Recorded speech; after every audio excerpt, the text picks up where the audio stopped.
Lu bingung ya ngeliat orang bingung? Namanya juga warung baru buka. Sabar. Orang sabar disayang Tuhan. Apalagi lu, umat Nabi. Kan, Bib, dakwahnya nanti dulu, Bib. Kita take bumper dulu ya. Yah, ganggu lu. BTB, roll! Ami Nunung nggak pernah ngasih tahu emang? Enggak. Cuman dokter nggak apa-apa dok. Nggak apa-apa kalau Mbak Nunung kuat nggak apa-apa. Ya udah aku kuat dok. Bayangin, dokternya yang tahu ya pas nonton OVJ. Ini bawa selang pasti. Sebulan itu ya buka puasanya sore di Vincent Desta. Sahurnya di Trans 7. Tahun kemarin itu kan. Oh iya. Yang tahun kemarin. Gue dalam pada saat aku lagi kemo loh. Iya. Apa yang mendorong itu, Nunung? Ya aku harus semangat, aku harus kerja, nggak bisa aku diem terus malah nggak bagus ya. Ngerasain sakit Meratapi. saya karena kemo itu tidak bisa dilawan dengan obat apapun. Dikasih anti nyeri, anti apa mental semua.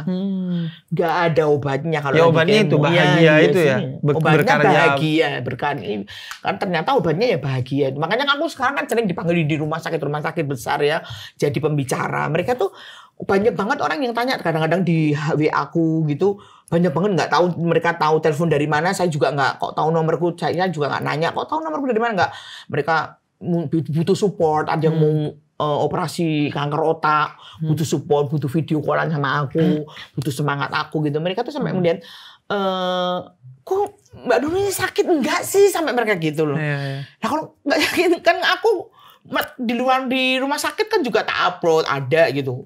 Pernah aku yang keluar dari kamar mandi gitu habis operasi tuh yang nonton 50,3 juta.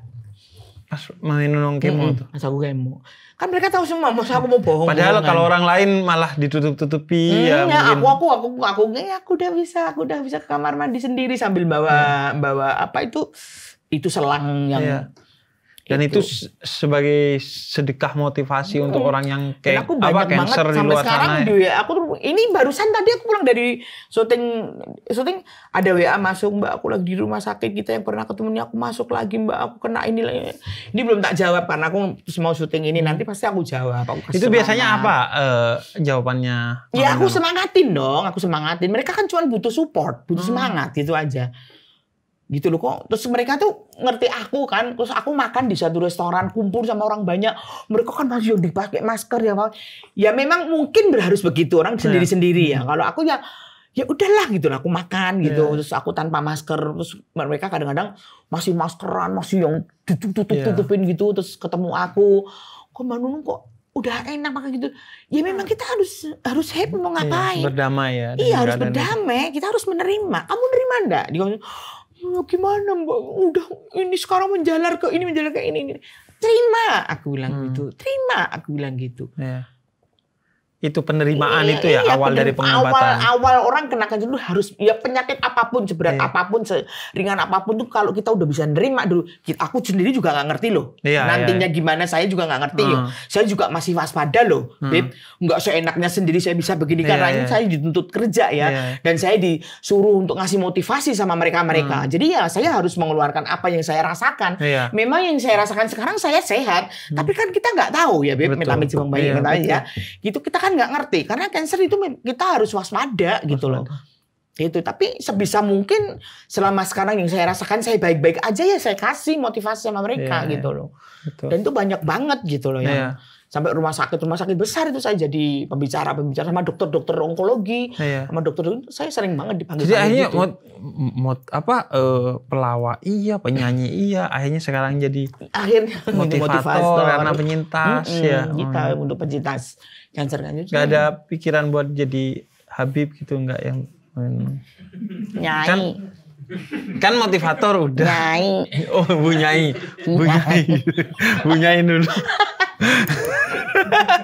Bener dong, kebetulan. Nanya enggak kepikiran begitu jadi Habib. Iya Bu Nyai. Habibah. Gini kebetulan aku loh jaga warung. Nggak tahu orang-orang sembarang itu tahu WA aku. Ini tiba-tiba ada Mami Nunung, banyak yang WA. Nanya-nanya motivasi. Boleh dijawabin? Boleh. Oke, aku tanya ke Mami Nunung, nanti jawabnya lewat Mami Nunung. Tapi di pangkalan ojek aja mungkin Mami Nunung ya. Oke. Terus sana ya. Nggak bisa kalau. Alah, manja. Nah, ini Mi. Pertanyaan-pertanyaan yang masuk Mami Nunung ke WA Warung Madura Swasta. Cuman ada mic-nya yang turun. Ya manuk ini. Manuk dari yang delok manuke apa? Mami Nunung, pertanyaannya Cika Jakarta. Hal apa yang membuat Mami Nunung tetap syuting di tengah penyakitnya?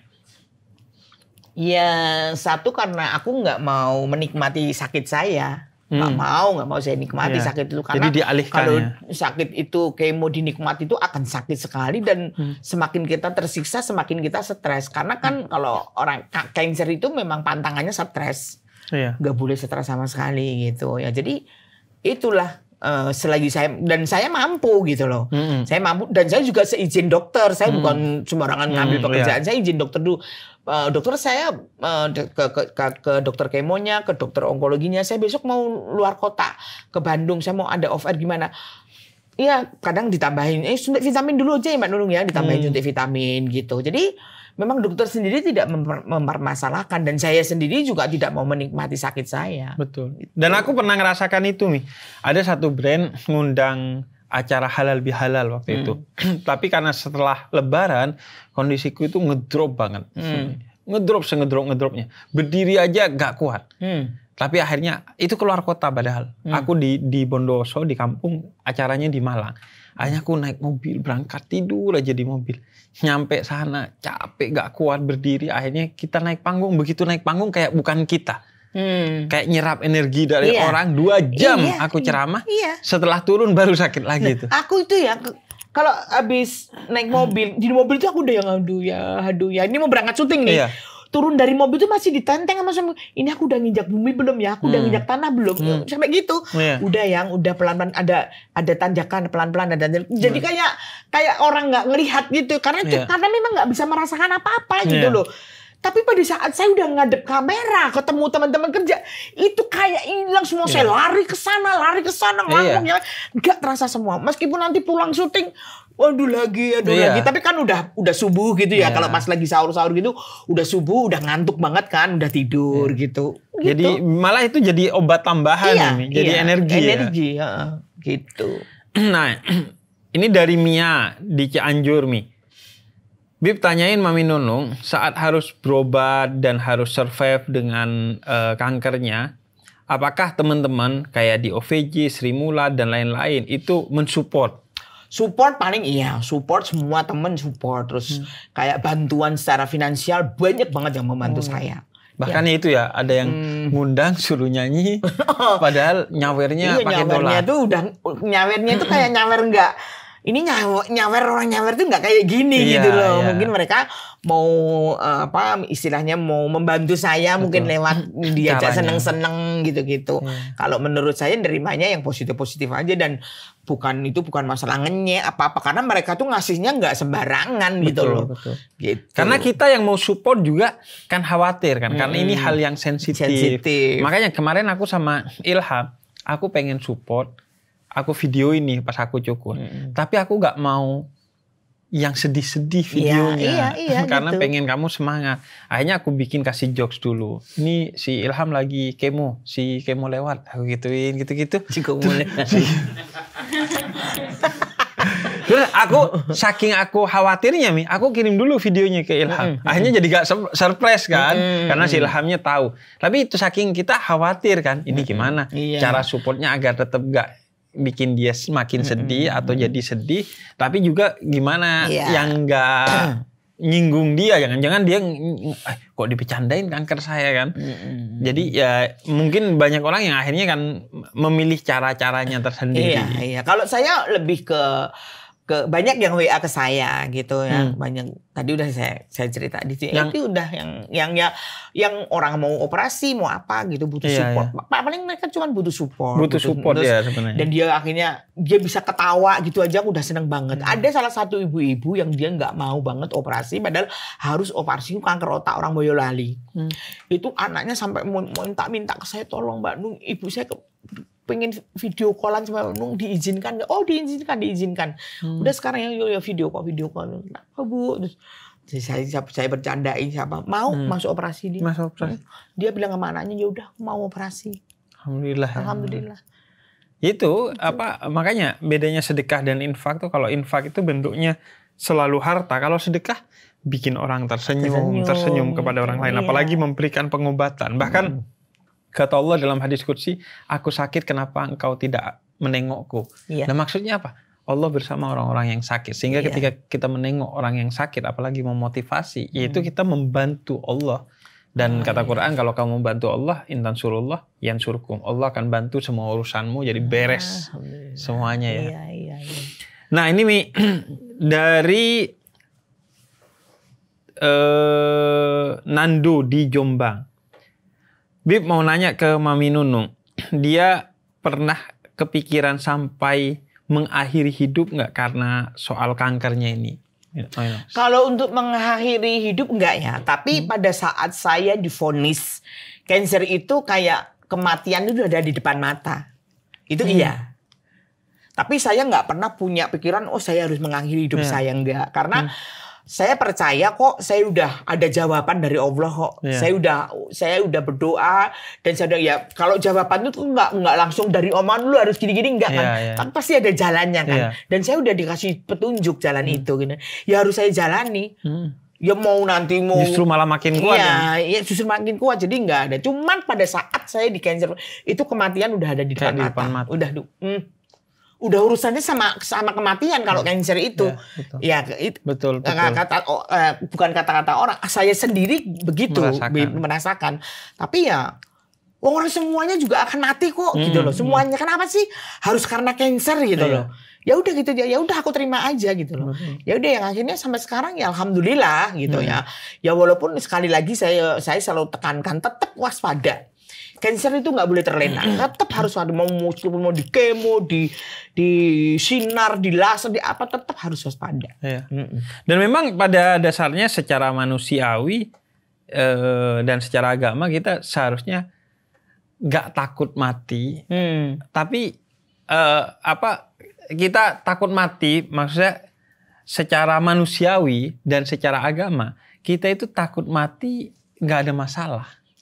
Memang takut mati itu justru kalau wajar, berani mati berarti masalah secara mental. Di agama juga kita nggak boleh berani mati. Gitu, yang penting itu harus ingat mati, karena mati itu adalah nasihat terbaik. Makanya pada saat saya kena itu saya langsung adu kematian udah di depan mata. Terus saya juga akhirnya kenapa sih harus takut gitu loh. Toh semua akhirnya juga nanti akan meninggal. Cuman bukan dengan harus cara dengan cancer gitu loh. Betul. Bahkan aku merasakan itu ketika wukuf di Arafah. Jadi ketika wukuf di Arafah tuh aku kayak kematian, Allah, masa lalu, orang tua, semua tuh di depan mata kayak dibukakan gitu. Jadi itu justru momen-momen yang akhirnya spiritual ya, momen-momen yang mendekatkan kita kepada Allah gitu. Nah, ini Erik di Jambi, Mami Nunung. Mbak Nunung ngerasa keadaan sekarang lebih baik nggak dari dulu? Lebih baik iya lebih baik. Iya, saya memang saya syukuri saya lebih baik, walaupun ya kadang ya itu tadi tetap waspada udah meskipun udah survive ini. Kalau masih setahun 2 tahun gitu masih yang harus waspada banget. Kalau seperti kakak saya yang udah 10 tahun ke sana itu udah survive banget gitu loh. Kalau masih setahun, 2 tahun, 3 tahun gitu kita masih tetap masih harus waspada gitu. Kalau secara karir sebagai komedian, Mami Nunung, ngerasa ini nggak, Mami Nunung? Ngerasa tetap oke, tetap baik, atau dengan perkembangan dunia komedi yang begitu cepat, dengan perkembangan teknologi yang begitu cepat, ngerasa udah ketinggalan bukan zamannya nggak? Alhamdulillah enggak, karena saya mau belajar gitu loh. Saya tetap karena belajar itu kan tidak dibatasi dengan usia, Beb. Mau usia berapapun mau belajar ya silakan. Kalau masih mau belajar malah lebih baik gitu loh. Yang kalau dunia lawak sekarang mungkin lawakan sekarang itu lebih ke ilmu ya, lebih memang memang zamannya lagi kayak gini, itu bener-bener bisa dilawakin, bisa diapa, tapi kan bukan pelecehan ya gitu lah. Itu ya kenapa saya nggak harus belajar sama mereka, jadi saya nggak merasa ketinggalan. Dan toh saya juga masih sering ketemu mereka gitu. Dan menurut aku orang kayak Mami Nunung dengan ketawanya, Haji Bolot dengan bolotnya itu selalu punya kekuatan di semua zaman sih. Haji Bolot buktinya sampai sekarang masih syuting. Mami Nunung sampai sekarang masih syuting kan. Alhamdulillah. Gitu. Walaupun mungkin sesuatu yang sederhana itu kan, tapi memang itu udah menjadi yang signature gitu, otentik dan identik sama Mami Nunung.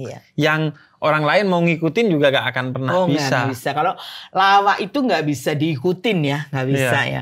Sekarang bapaknya lawak, anaknya lawak belum tentu bisa ngikutin kayak. Kalau ibunya penyanyi, anaknya jadi penyanyi banyak banget gitu karena ada sekolahnya. Betul. Kan satu-satunya kesenian yang nggak ada sekolahnya kan cuma lawak. Betul. Jadi lawak itu memang profesi yang sangat bener-bener sangat sulit, tapi ya pasti orang-orang hebat yang bisa ngelawak itu. Berarti bahkan lawak ini lebih hebat dari presiden, karena presiden aja anaknya bisa wakil presiden. Ada pertanyaan lain kayaknya, Nung ya. Kita pertanyaan yang lain. Bingung aku. Nah, ini pertanyaan ke saya dari Arman di Sulu. Wah, satu kampung sama Mami Nunung. Bib, kalau kepleset di kamar mandi bilang Allahu Akbar, boleh nggak? Sering kaget, Bib. Nah itu dia. Jadi menyebut nama Allah di kamar mandi karena di sana kotor dan tempat najis itu dalam Islam dihukumi sebagai makruh. Sehingga sudah seharusnya kalau kita di kamar mandi, kalau kaget ya nggak ngucapin nama Allah, tapi lebih ke ya udah diam aja. Sama aja nama Allah itu. Nama Allah. Tapi jadi ya udah kalau di kamar mandi. Aku sering tapi kan kadang-kadang ya Allah, aku kadang-kadang gitu. Betul. Itu justru saking dekatnya kita dengan ucapan seperti itu sehingga walaupun di kamar mandi suka di luar kontrol kita. Kalau di luar kontrol kita ya nggak ada masalah. Cuman yang masalah kan kalau kita sudah tahu, ingat. Bahkan bawa HP yang ada Qur'annya ke kamar mandi itu boleh. Boleh. Ya kalau enggak, orang yang hafal Qur'an masa kepalanya pas kencing di luar kamar mandi. Kan ada Qur'annya di kepala tuh. Oh iya. Nah, yang nggak boleh itu buka HP aplikasi Qur'annya di kamar mandi itu baru nggak boleh. Apalagi baca. Blok. Nah, ini juga Victor dari Magelang. Maaf sebelumnya Bib, saat ini saya sedang berhutang ke teman dari sebulan lalu, tapi sekarang dia sudah meninggal. Apakah boleh saya menanam uangnya sebagai bayar utang ke kuburannya? Terima kasih Bib. Kayaknya Anda nggak perlu berterima kasih. Pertanyaannya menyinggung. Jadi kalau punya utang sama orang yang sudah meninggal mau ditanam di kuburannya katanya. Ya kan yang meninggal masih punya sanak saudara ya, kasihkan sanak saudaranya. Itu ada ahli warisnya, Anda kasih ke ahli warisnya. Atau kalau nggak kecuali ketemu, ahli warisnya mengikhlaskan ya sudah. Betul. Gitu ya. Atau kalau nggak ketemu ya disedekahkan atas nama yang bersangkutan yang ke masjid. Bagus ya disedekahkan ya. Betul, disedekahkan atas nama yang bersangkutan. Ya. Nah ini untung yang utangin masih hidup semua. Belum mati. Nih, nah ini dari Wira di Jakarta. Bib, saya punya keluarga yang sakit parah dan cuma bisa hidup menggunakan alat dari dokter.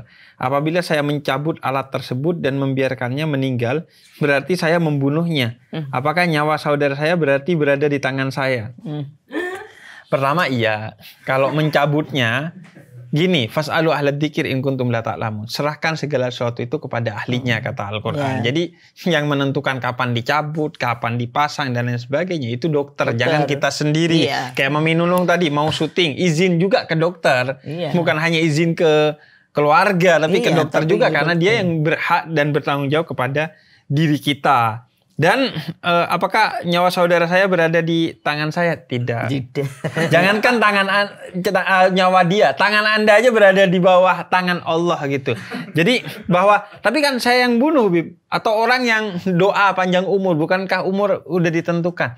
Iya, tapi doa itu bagian dari usaha yang Allah memiliki pengetahuan bahwa orang ini nanti umur sekian akan berdoa panjang umur, akan sedekah agar panjang umur, aku tambahin umurnya. Nah, akumulasi itu di bawah pengetahuan dan kekuasaan Allah. Bukan berarti, berdoa. Mungkin dia nyambut-nyambutin gitu, masuk nggak dimarahin sama dokternya, enak aja. Nyambut-nyambutin alat. Enak aja. Iya, makanya. Masih marah lah dokternya. Nggak mungkin. Dia pikir, dokter ini kan saudara-saudara saya. Kayak rumput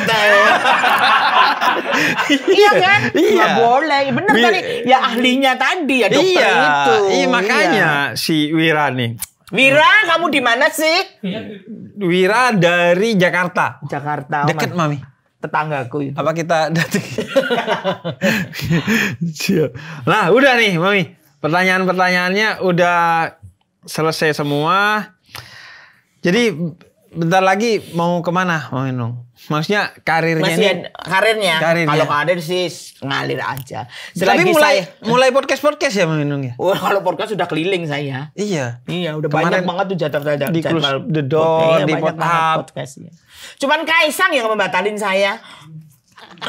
Yang batalin bukan Kaisang, pasti kru timnya gitu loh. Lah, Mami berarti sekarang podcast juga ya? Podcast banyak banget aku. Pertama kali podcast kapan, Mi?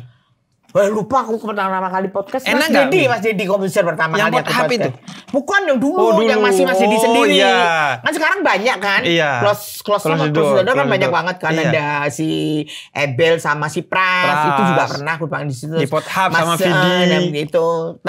Tapi kalau pertama kali podcast sama Mas Dedi, yang waktu Mas Dedi masih sendiri. Nyaman nggak podcast? Nyaman lah, kita ngomongnya lebih bebas, lebih leluasa, nggak dibatas-batasi. Sekarang TV apa dikit-dikit kan. Iya, dibatasi. Diajar netizen, sensor netizen. Gitu. Lebih enak. Lebih enak podcast sih. Gitu. Nung tapi nggak punya YouTube ini? Pernah bikin nggak laku sih. Wow, pasangannya sangat bebas ngomongnya ya. belum. Tapi apa dulunya nih YouTube-nya? YouTube-ku apa ya? Maksudnya isinya apa? Isinya apa ya, konten-konten biasa aja. Kehidupan keseharian gitu loh. Iya, keseharian gitu. Siap lah, sukses lah. Amin.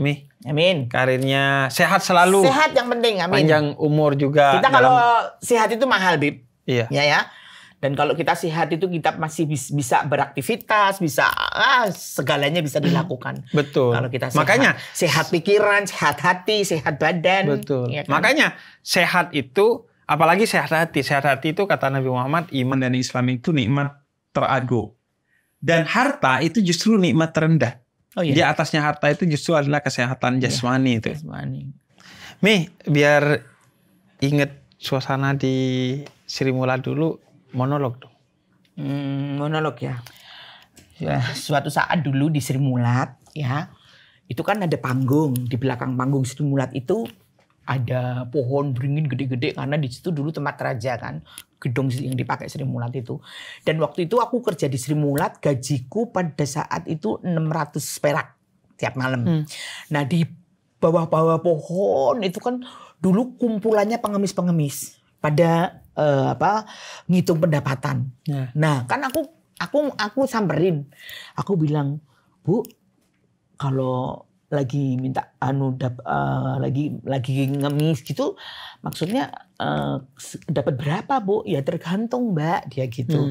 Kalau sepi ya dapatnya 5.000, kalau rame dapatnya 7.000, dapat udah. Saya aja 600 loh, Bu. Loh, lah Mbak ngemisnya di mana?